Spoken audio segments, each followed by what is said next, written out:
Entre l'Empire américain des mers et le maître russe des terres, tous deux jeunes, dynamiques, illimités et presque sans histoire, la convergence fut provoquée d'abord par une guerre qui précipite les uns dans l'histoire et les autres dans la Révolution. Au printemps 1917, les États-Unis dépêchent vers l'Europe menacée par l'hégémonie allemande un corps expéditionnaire qui les implique à jamais dans les querelles et les fureurs du vieux continent. Ces jeunes gens qui courent, sautent, manient les armes, se préparent au grand carnage.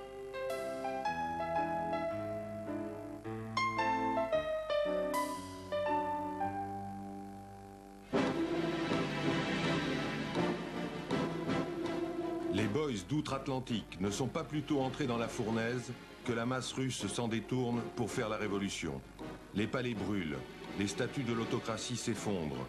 Lénine appelle au défaitisme révolutionnaire, les soldats et les marins se révoltent, le tsar et les siens sont massacrés, la guerre civile se déchaîne.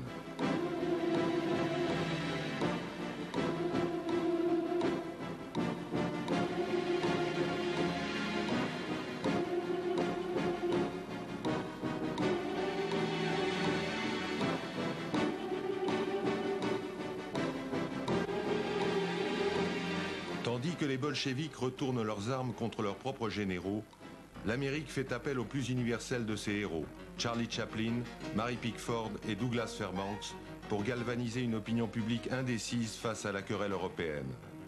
Les pirouettes de Charlot, les mines de la petite fiancée du monde et la jovialité de son mari, le beau Doug, au sourire éclatant, sont autant d'armes susceptibles de convaincre le peuple américain de relever le grand défi d'une histoire qui se joue encore en Europe.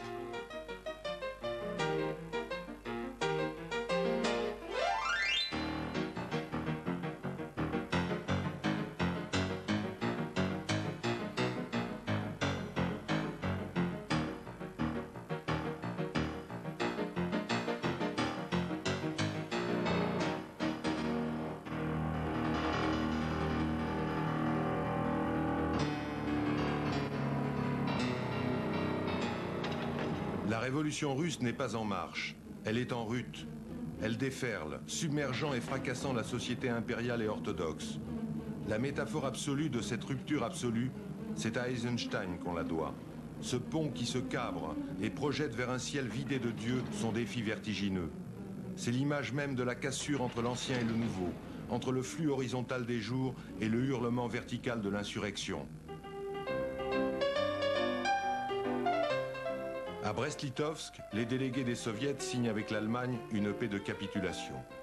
Nés eux aussi d'une révolution, les États-Unis rejettent celle-ci, qui fait payer d'une vie américaine à l'ouest chaque vie russe épargnée à l'est. Ainsi est marquée d'un sceau négatif et sanglant cette première ébauche de convergence entre la démocratie de l'ouest et l'empire de l'est.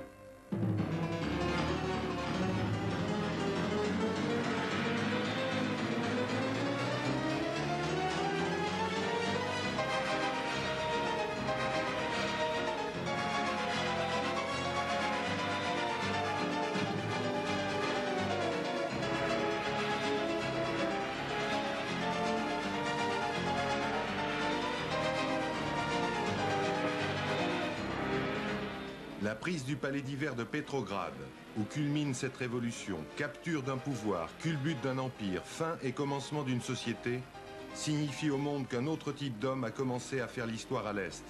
Une histoire implacable et tragique.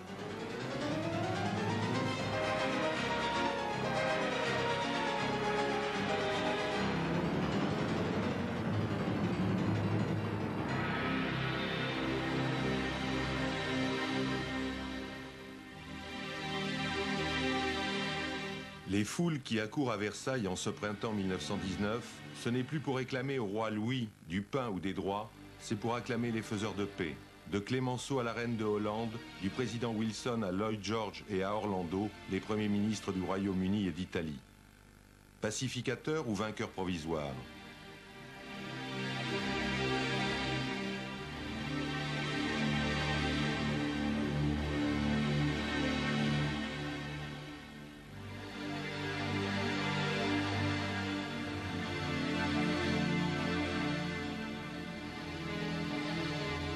Trois fantômes planent en effet sur ces fêtes pacifiques et pourtant fébriles.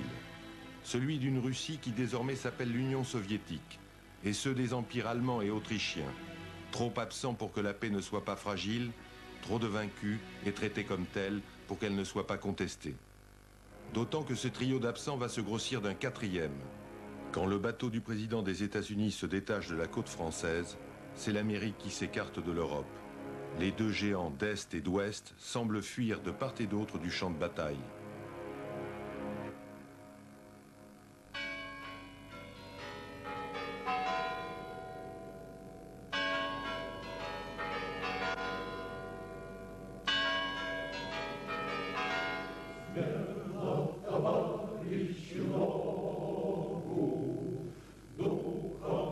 Sous le regard déconcerté mais bienveillant d'un caméraman américain, quelle est pittoresque alors la révolution russe. Fillettes et casquettes, folklore et barbe de pop, défilés et cavalcades, c'est une manière de kermesse exotique, de rodéo exubérant. Les descendants de Washington et de Lincoln, qui sont aussi ceux du terrible Custer et de ce fou de Jesse James, ne vont-ils pas s'éprendre de ces foules et de ces hommes, de Lénine, de Trotsky, de Boukharine, qui semblent bien se battre pour la liberté contre les derniers tenants d'un tsarisme dont l'interminable agonie prend la forme de chevauchées sanglantes et sans issue.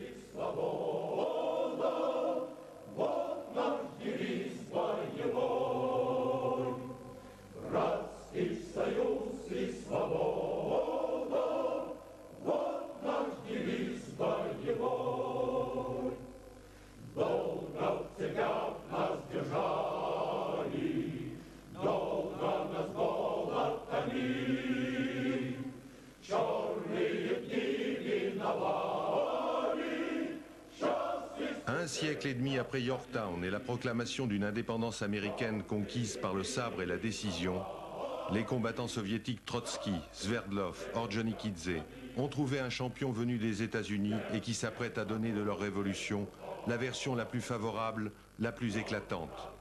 Les 10 jours qui ébranlèrent le monde de John Reed, que l'on voit ici en conversation avec Lénine et qui se pose en trait d'union entre les deux sociétés fondées par deux révolutions.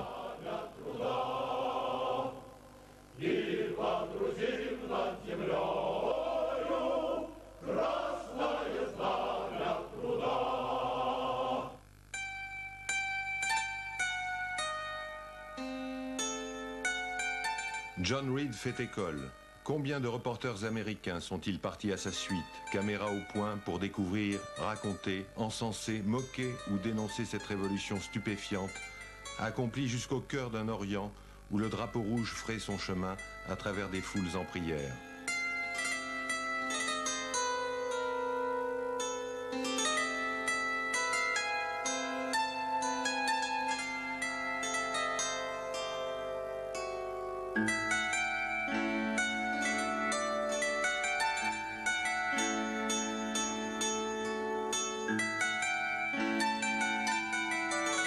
Très vite tout de même, le capitalisme américain mesure le péril que font peser sur l'ordre mondial dont il est désormais le banquier, ces hommes en casquette et ces foules en transe. Des vaisseaux sur lesquels flotte la bannière étoilée transportent vers Mourmansk et Vladivostok des armes et des vivres pour la contre-révolution. Washington ne pouvait choisir le camp des bolcheviks, en lutte contre les 4 fondements de la société américaine, la propriété, l'individu, la famille et la religion. L'aide qu'elle apporte à l'exemple de la France et de l'Angleterre aux amiraux et aux généraux tsaristes qui traquent l'armée rouge déchaîne la colère de Lénine. C'est alors peut-être que débute la grande compétition à laquelle on donnera le nom de guerre froide. Товарищи красноармейцы, капиталисты Англии, Америки, Франции ведут войну против России. Они помогают деньгами и военными припасами русским помещикам, которые ведут против советской власти войска из Сибири, с Дона, Северного Кавказа, желая восстановить власть царя, власть помещиков, власть капиталистов. Нет, этому не бывать. Красная армия непобедима, ибо она объединила миллионы трудовых крестьян с рабочими, которые научились теперь бороться, научились товарищеской дисциплине, не падают духом, закаляются после небольших поражений, смелее и смелее идут на врага, зная, что близко полное его поражение. La révolution n'a pas seulement pour arme celle dont Trotsky dote les régiments. Elle prétend l'emporter sous le signe de Maxime Gorky par un développement précipité de l'instruction et de l'hygiène, par le livre, par le vaccin, par les exercices corporels.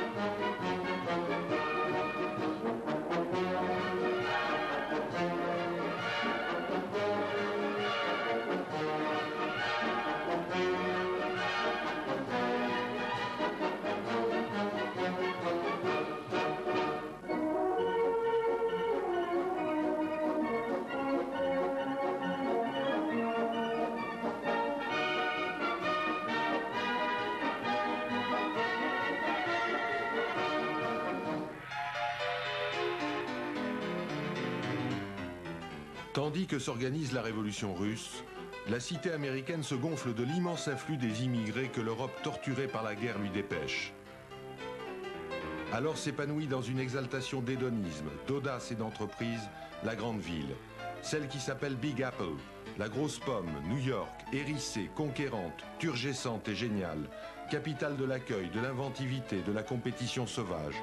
New York, l'anti-Moscou peut-être, mais peut-être aussi le reflet inversé de Moscou, creusés l'une et l'autre d'un monde en gestation.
L'Amérique est en quête aussi de l'espace mythique de sa puissance, l'éternelle nouvelle frontière qui la pousse avec son troupeau et ses hommes vers l'ouest, comme la Russie vers l'est. Double pulsion centrifuge qui retarde d'autant le grand choc des deux masses, sans lui épargner pour autant la nostalgie d'une vertu intégrale. Cette hantise va prendre la forme de la prohibition anti-alcoolique qu'exige la terrible mémé prêcheuse, mère implacable de tous les fanatismes. I am George Nye, the Quaker evangelist of Madison, Wisconsin. The great people of the United States of America are out exhibiting their menagerie. The Republican Party has paraded the elephant around the ring and fed him so much booze that already his stomach is contracting and he's about to lie down with a bellyache. The Democrat Party has paraded the jackass around the ring and fed him so much booze that he's liable to lie down in a drunken stupor. The Prohibition Party has always fed the goat on pure green grass and cold water, and now my slogan is fire, fire, fire. I smell smoke. Get on the water wagon. Hitch the hose to the boat.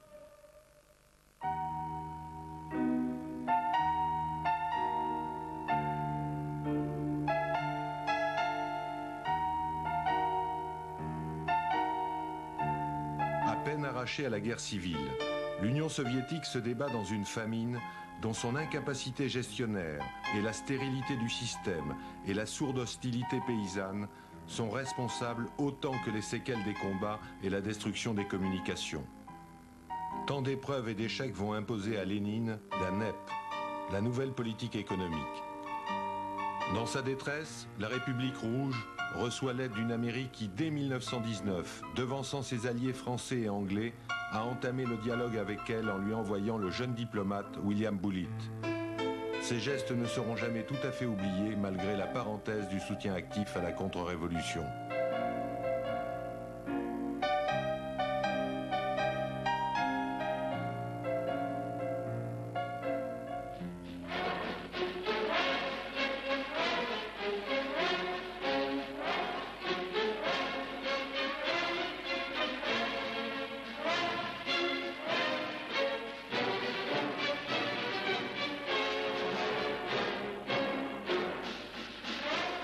L'Union soviétique a faim, mais le communisme y est encore une idée neuve et exaltante, inspiratrice de fêtes, d'exercices collectifs, de tracts, de poèmes, de satires.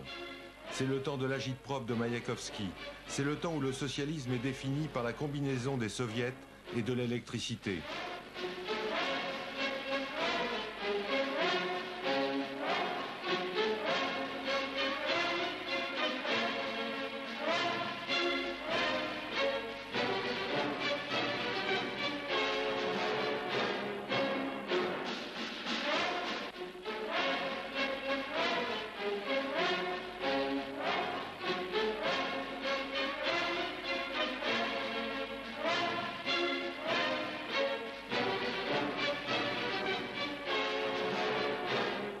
Mais l'homme qui confiait l'avenir des soviets à la fée électricité survit moins de 7 ans à la révolution qu'il a suscitée et conduite.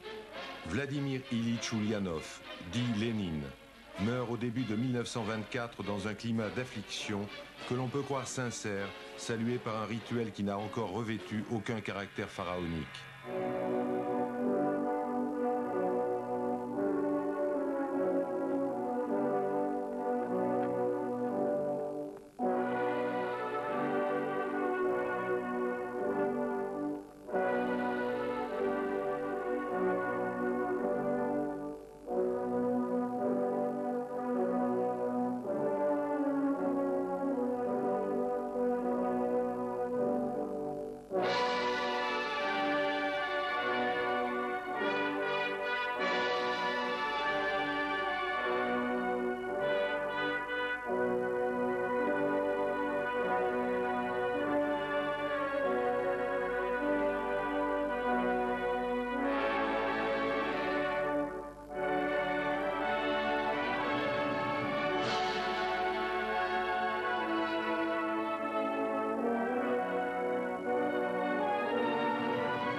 Et revoici deux des pionniers du grand rendez-vous manqué de 1917, Mary Pickford et Doug Fairbanks.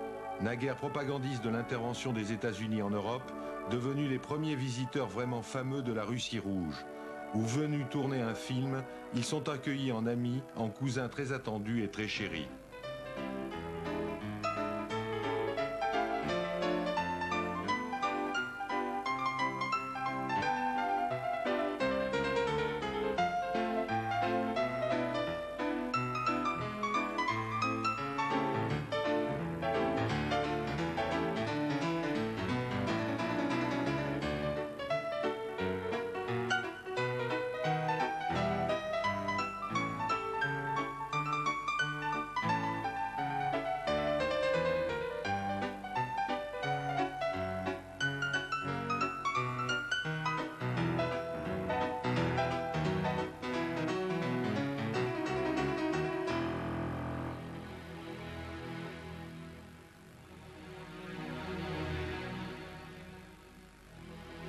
D'autres Américains, cependant, préfèrent ne pas s'aventurer au pays des Soviets, notamment les magnats du capitalisme régnant et les pionniers de la grande aventure technologique, Ford et Firestone, Thomas Edison et le président Harding, tout bonnement réunis pour un pique-nique sur la bonne terre de Virginie où l'on est entre soi.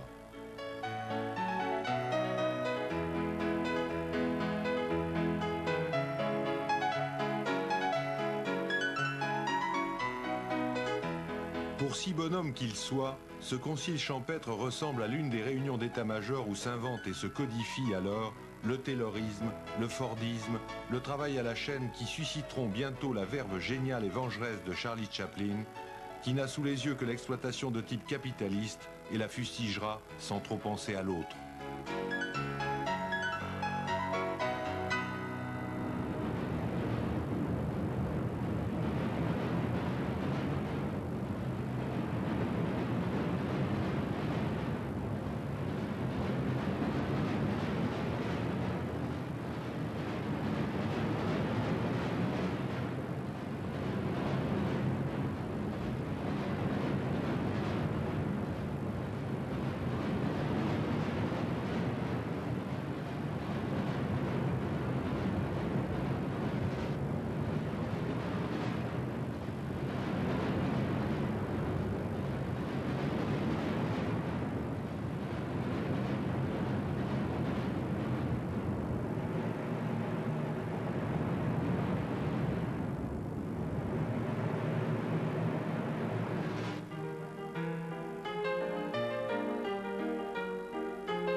Avant que soit imposé au paysage urbain soviétique le terrible style stalinien, la révolution russe a fait jaillir une architecture symétrique ou jumelle de celle qu'un Frank Lloyd Wright invente aux États-Unis.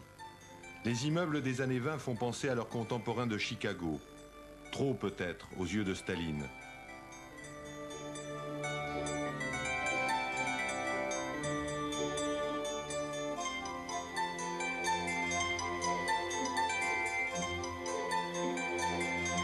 Que ces images d'une apparente prospérité soient ou non le fait de la propagande fallacieuse des commissaires du peuple, le fait est qu'un modèle est proposé là qui n'a rien à voir avec l'austérité militante que prétend symboliser par ailleurs la vareuse grisâtre de Staline.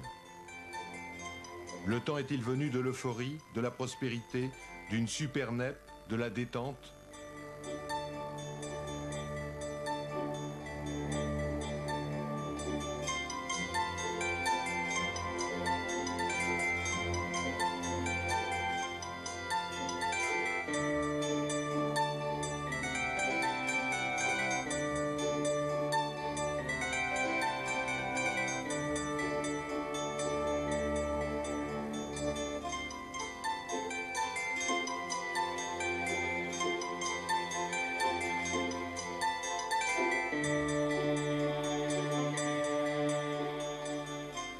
Détente, mais non. C'est un raidissement idéologique qu'impose Staline au début des années 30. Une brutale répression anti-religieuse, la destruction des cloches chères à Andrei Roublev, le dynamitage des églises, la lutte frontale contre une paysannerie restée largement conservatrice, attachée aux lieux et aux desservants du culte orthodoxe. De tels gestes, de telles mesures épouvantent et exaspèrent une Amérique qui ne conçoit pas de société sans religion.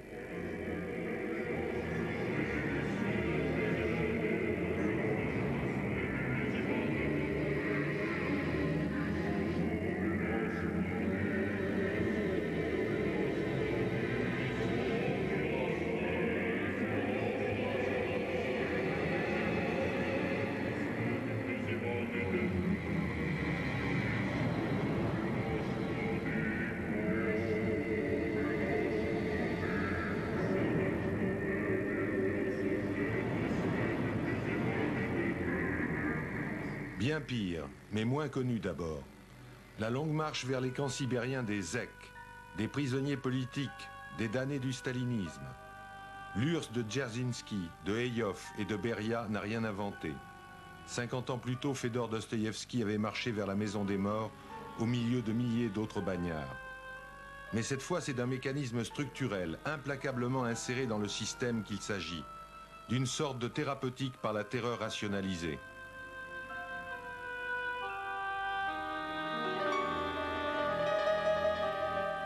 Combien furent-ils les naufragés de l'archipel du Goulag? 20, 30, 50 millions de 1917 à 1957, quand Nikita Khrouchtchev rouvrit les portes des camps sans pour autant les vider ni les dissoudre? Le communisme soviétique est inséparable de cette horreur massive, qui ne l'a pas seulement déshonoré, mais aussi privé des talents et des énergies dont le gel a causé sa perte. Tandis que se suicide ainsi le système soviétique, le capitalisme américain semble sur le point de se décomposer.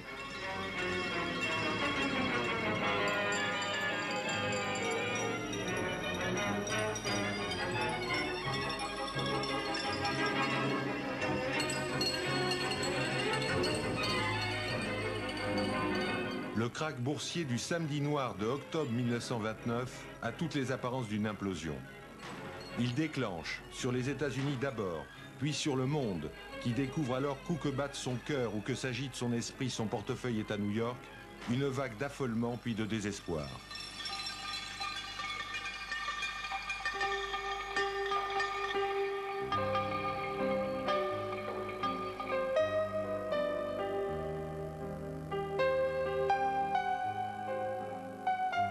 La prodigieuse puissance fondée sur l'esprit d'entreprise, la fertilité technologique, le génie industriel et marchand de New York, de Chicago, de Detroit et de Pittsburgh semble vaciller sur ses bases. Et comme pour dénoncer la profondeur de la crise, comme pour faire croire qu'elle s'attaque aux racines mêmes de cette société naguère triomphante, s'inventent des jeux pitoyables, avilissants, ces marathons de danse qui semblent autant d'entreprises de destruction de la dignité humaine, suscitant la verve satirique d'Horace McCoy, l'auteur de On achève bien les chevaux.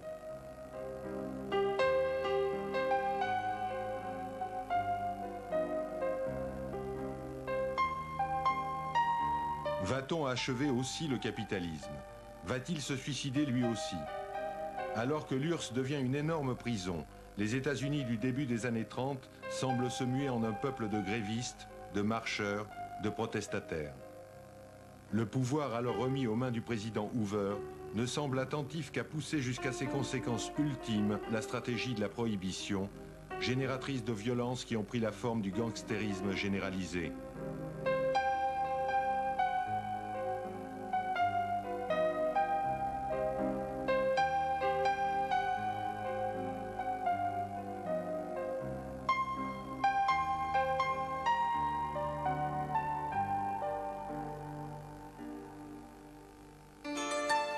L'URSS ne fait pas face à Al Capone. Al Capone y est au pouvoir, implacable.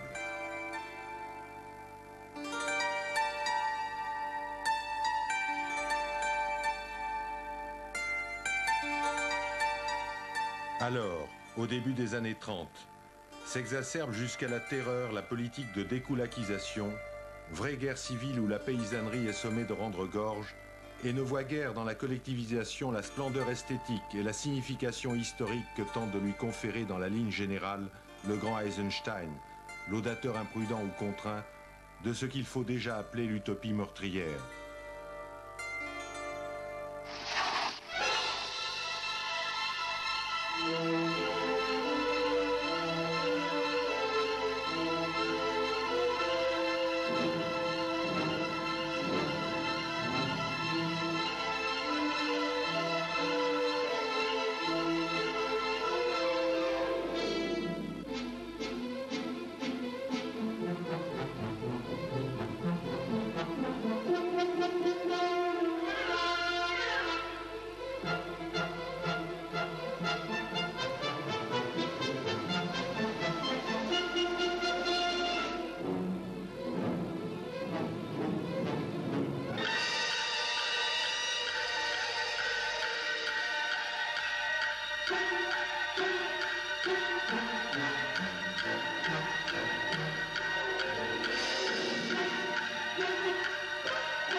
Il est vrai qu'on chante sous la terreur, et qu'au plus fort de ces purges rurales, le repas kolkhozien pouvait ressembler à une noce de Maupassant, que les vieux moujiks s'amusaient à se faire photographier en attamant de cosaques.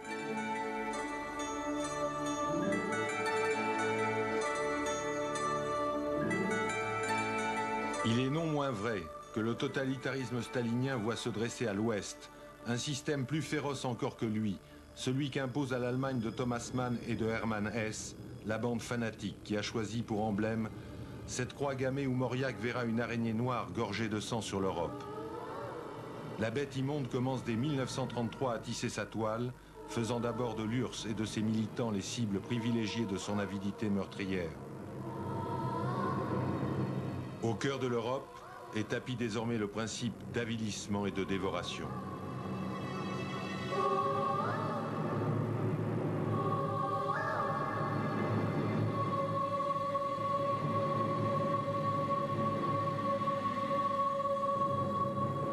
Est-ce pour créer alentour un cordon sanitaire? Les États-Unis reconnaissent enfin l'Union soviétique. Le premier interlocuteur venu du froid pour séduire les Américains sera en ces temps de montée du nazisme, un diplomate juif, Maxime Litvinov, dont la faconde joviale fait merveille. The great pleasure and honor of making the acquaintance of your illustrious president, who has given yet another proof of his wisdom and broad views by taking the initiative and addressing Mr. Kalinin.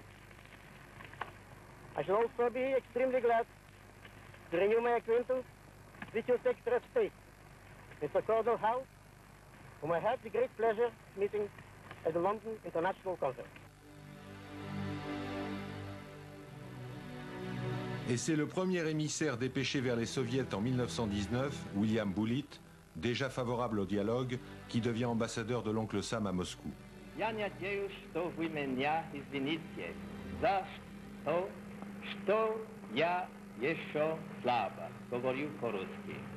Я имею много дружественных мыслей, но чтобы их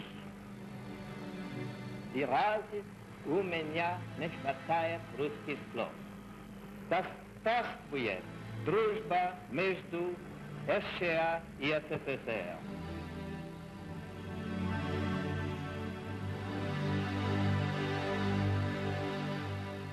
Si peu favorable au collectivisme qu'il soit, Bullitt va conquérir une certaine popularité au pays des soviets en se faisant le démonstrateur d'un jeu étrange, le baseball, sous le regard étonné des jeunes moscovites. Et en déambulant à travers le monde rural collectivisé, un monde dont les souffrances alors sont partagées par son homologue d'outre-Atlantique, au moins cette fraction de la paysannerie américaine enfouie dans le Dust Bowl, la cuvette de poussière du Middle West, dont bientôt John Ford comptera dans les raisins de la colère les déboires, la révolte et l'amère migration.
Nous voulons du travail, grondent ces ouvriers aux mains et au ventre vides, à la rencontre desquels va un candidat démocrate qui ressemble fort à Roosevelt et que joue ici Walter Houston, appelant ces chômeurs exaspérés à une sorte de mobilisation militaire contre la misère et le désespoir. We want work! We want work! We want work! We want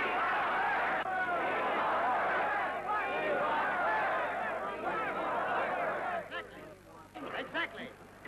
You have been told there is no chance of getting work. But I say there is work, necessary work, waiting to be done. I'm going to make you a proposition. You've been called the army of the unemployed. Your soldiers trained not in the arts of war, but in the greater arts of peace. Trained not to destroy, but to build up if someone will give you a job. I propose, therefore, to create an army to be known as the Army of Construction. You'll be enlisted, subject to military discipline. You'll receive army rates of pay. You'll be fed, clothed, and housed as we did our wartime armies. You'll be put to work, each one of you, in your own field, from baking loaves of bread to building great dams without $1 of profit accruing to anyone. Then, as the wheels of industry begin to turn, stimulated by these efforts, you will gradually be retired from this construction army back into private industry as rapidly as industry can absorb you. That sounds very well, Mr. President, but what's Congress going to say to all this? I have called a special session of Congress for tomorrow. I shall ask them for funds to carry out my plans for the rehabilitation of America. If they give me these funds tomorrow, I shall immediately open the first construction army recruiting station here in Baltimore. And you shall be my first soldiers. C'est le New Deal, la nouvelle donne. Contre le développement d'autres Dust Bowl créateurs de misère est lancé le programme de la Tennessee Valley Authority, premier emprunt à la planification semi-collectiviste. Le dialogue diplomatique avec l'URSS conduirait-il à des emprunts idéologiques, à des échanges de recettes tout au moins? In my promises to you, both before and after March 4th, I made two things plain. First, that I pledged no miracles. And second, that I would do my best. I thank you for your faith. Our troubles will not be over tomorrow, but we are on our way.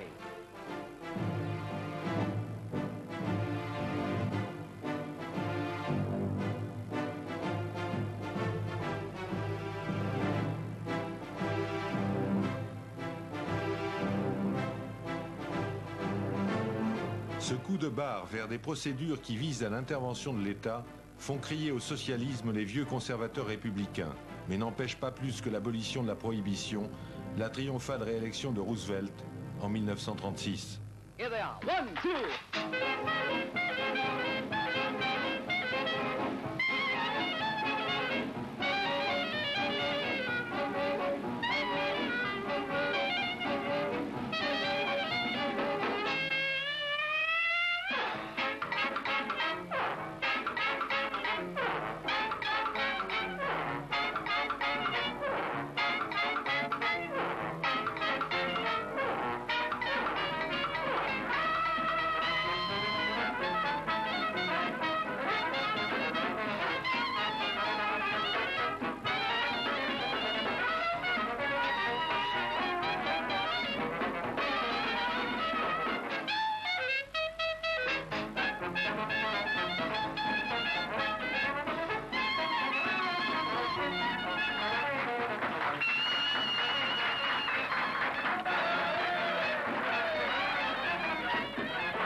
Que les Américains aient paru dans la Tennessee Valley s'inspirer de telle ou telle de leurs méthodes n'est pas pour détourner l'Union soviétique de multiplier jusqu'au gigantisme les entreprises de domptage collectif de la nature. Sous l'œil de l'universel Lénine et le regard hautain d'un cavalier turkmène, la construction du Turksib, entreprise rivale de l'édification du barrage sur le Dniepr, manifeste l'ambition prométhéenne des grands plans quinquennaux soviétiques.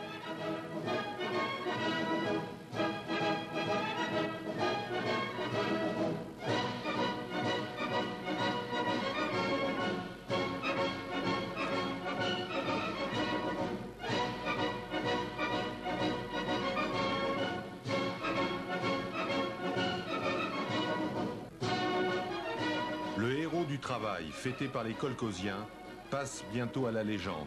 c'est Stakhanov, l'homme de fer, suscité par le dieu tutélaire Staline, qui dicte à ses peuples les tables de la loi.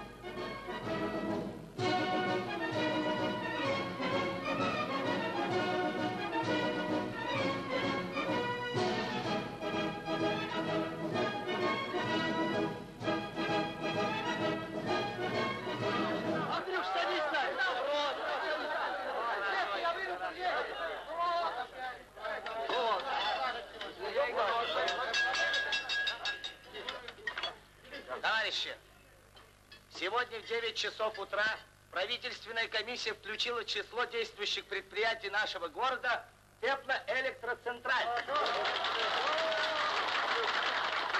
Я еще не все сказал, товарищи. Бригада Соловьева свое обещание выполнила. Станция смонтирована и закончена на 40 дней раньше срока.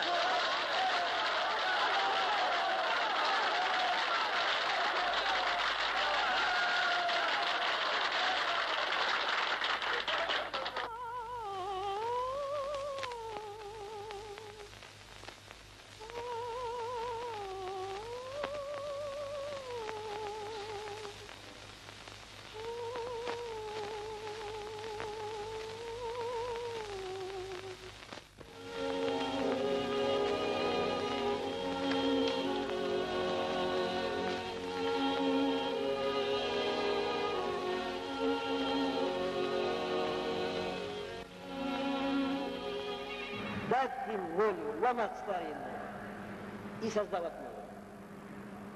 И таким образом обеспечить быструю и полную победу бусинскому движению.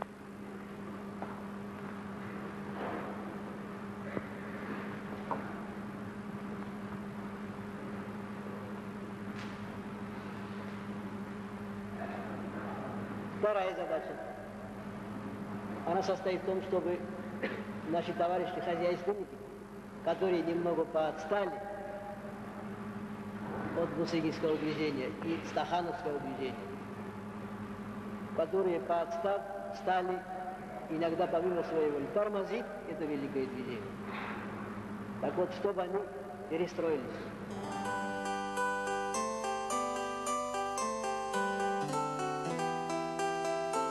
Face à ce croque-mitaine et aux assassins qui, entre l'Elbe et le Rhin, font la chasse aux Juifs et brûlent les livres, que peut la Société des Nations dans son palais bien épousseté?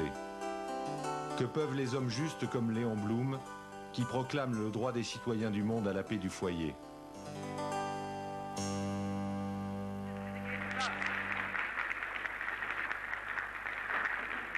Messieurs, ici, dans cette salle, nous sommes des délégations. Derrière chaque délégation, il y a un gouvernement. Derrière chaque gouvernement, il y a un peuple. Un peuple composé d'hommes et de femmes semblables les uns aux autres, mus par les mêmes sentiments et par les mêmes besoins. Les hommes veulent retrouver le sommeil. Ils veulent poser sur l'oreiller une tête tranquille après leur dure journée de travail.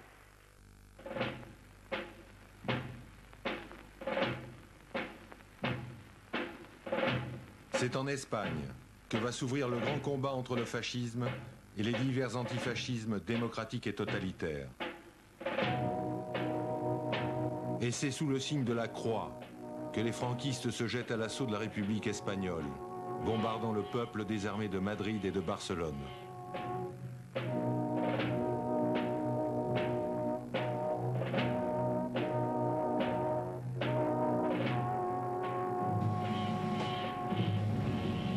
Le pacte de non-intervention dans le conflit espagnol, que les États fascistes ont le cynisme de signer en le violant ouvertement, ne retient pas l'Union soviétique de fournir son aide à la République, où l'influence communiste s'affirme chaque jour davantage, tandis qu'aux États-Unis se groupent des volontaires pour la défense de la démocratie espagnole.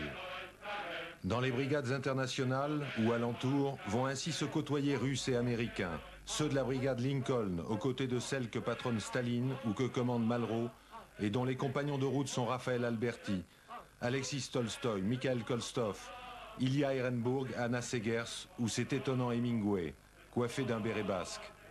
Tel est le premier des grands combats où s'unissent citoyens américains et soviétiques.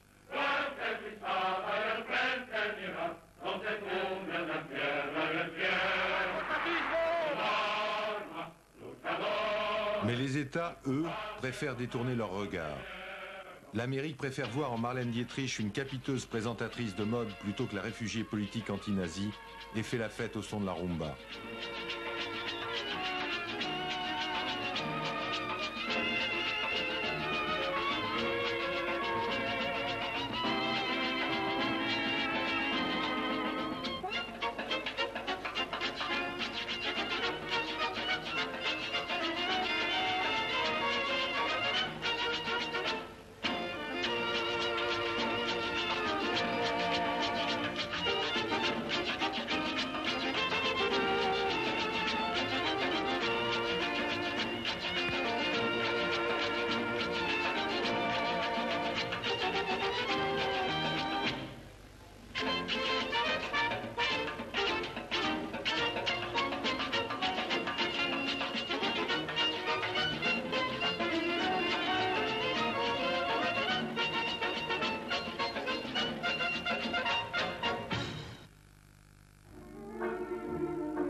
L'Union soviétique elle-même, où Staline multiplie les purges et décapite l'armée rouge, affiche une stupéfiante insouciance manifestée dans un très curieux film alors tourné par Grigory Alexandrov, Les Joyeux Garçons. Est-ce bien le bonheur socialiste, le rêve des lecteurs de Fadeev, cette nonchalante déambulation sur la Riviera de la mer Noire quand Hitler est aux portes? Où es-tu, camarade Stakhanov?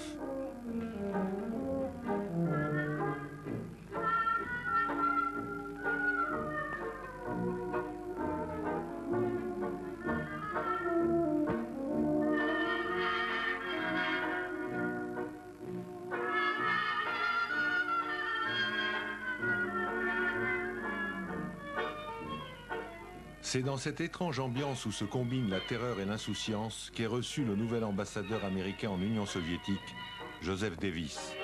Le film Mission à Moscou, tourné au temps de l'alliance de guerre russo-américaine, évoque la remise des lettres de créance du diplomate au chef de l'État soviétique, le vieux Kalinine, qui le couvre de caresses. Mais Joe Davis ne lui en rappelle pas moins que l'individualisme reste sa règle d'or. Mr. Davis, it is customary to make a formal speech upon occasions like this. But with your permission, we shall talk what is on our minds instead of what is down on paper. That'll suit me perfectly. In fact, I think I've forgotten mine anyway. Oh. Please. May I present my credentials, Mr. President? Oh, yes, that we must do. I've almost forgotten. My favorite vice, American cigarette. Spasibo. Oh, you speak Russian? That one word is my entire vocabulary.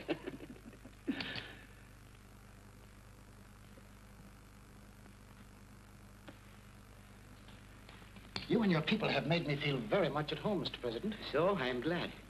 I'm not a professional diplomat. The only language that I know is to say what I think. Excellent. Then you and my people will speak the same language. In that sense, yes, but there's one thing I must make clear.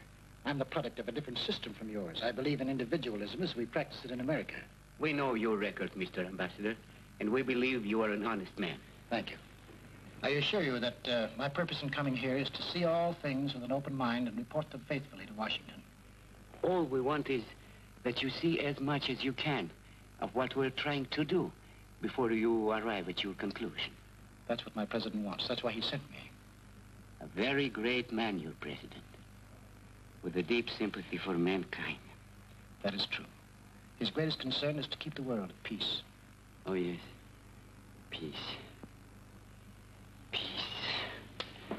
There is room enough for all of us to live in peace. If only the other nations will see. And see in time. If they shouldn't, if war should come, what would Russia do? We are prepared to defend ourselves. We'll be ready.